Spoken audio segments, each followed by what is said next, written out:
जय हिंद। नमस्कार दोस्तों, कैसे हैं आप सभी। तो जैसा कि आपको पता है, अभी हमारी ज्योग्राफी की शानदार सीरीज चल रही है जिसमें हम आपको कंप्लीट मैप के माध्यम से ज्योग्राफी करा रहे हैं।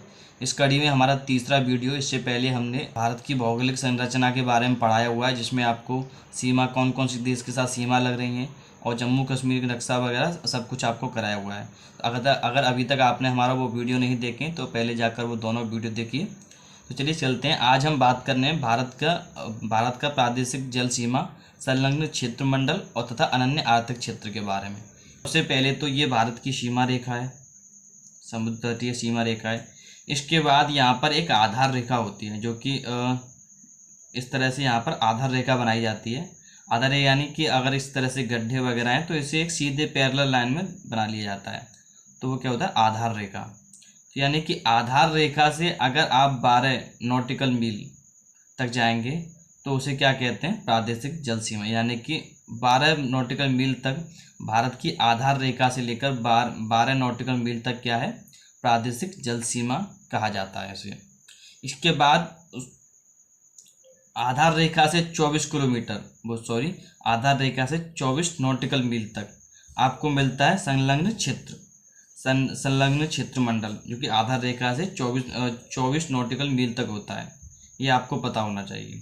इसके बाद आता है हमारा अनन्य आर्थिक क्षेत्र। आधार रेखा से 200 नॉटिकल मील और संलग्न क्षेत्र से 176 नॉटिकल मील तक होता है। तो उसके बाद आता है, जैसे कि ये तो हो गया भारत का क्षेत्र, यानी कि भारत का जो हक होता है, जो हम अपना हमारा क्षेत्र है कहाँ तक है, यानी कि हमारा जो मैक्सिमम जो अनन्य आर्थिक क्षेत्र से हमारी बाउंड्री होती है, हर देश की बाउंड्री होती है अनन्य आर्थिक क्षेत्र तक। उसके बाद आता है आपका खुला सागर। खुले सागर में क्या होता है कि इसमें हर देश का बराबर का हक होता है, यानी कि हर देश के बराबर के अधिकार होते हैं, चाहे खनन को लेकर हो, चाहे किसी भी कोई द्वीप को लेकर हो, किसी भी प्रकार से बराबर का सभी के समान अधिकार होते हैं। और नॉटिकल मील की बात करें तो एक नॉटिकल मील यानी समुद्री मील होता है 1.852 किलोमीटर का होता है। तो चलिए इसे और विस्तार से जान लेते हैं। तो भारत की प्रादेशिक जल सीमा, जैसे कि अभी हमने बात की, भारत की प्रादेशिक जल सीमा कौन सी है, ये वाली, यानी कि 12 नॉटिकल मील तक। तो भारत की प्रादेशिक जल सीमा कितने नॉटिकल मील तक, 12 नॉटिकल मील तक।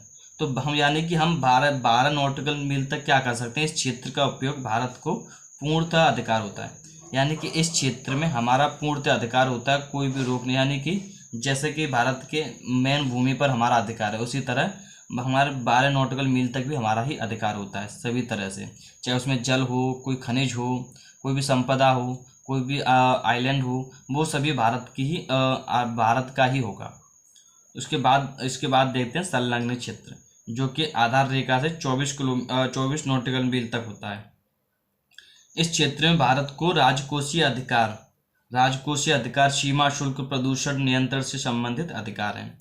यानी कि इस क्षेत्र में आप क्या कर सकते हैं, अगर कोई दूसरे देश का जहाज आता है तो उस पर आप सीमा शुल्क लगा सकते हैं। राजकोषीय अधिकार हैं यहाँ पर हमारे, यानी कि कर से लेकर हम यहाँ पर कर लगा सकते हैं। प्रदूषण नियंत्रण कर सकते हैं, अपने नियम बना सकते हैं यहाँ पर, और दूसरे से प्रदूषण शुल्क भी ले सकते हैं। तो इस तरह से हर देश का यही अधिकार होता है। हर देश पर ये केवल इंडिया के लिए नहीं है, ये हर देश पर लागू होती है, यानी कि 12 नॉटिकल मील तक हर देश की प्रादेशिक सीमा होती है। इसके बाद आता है अनन्य आर्थिक क्षेत्र।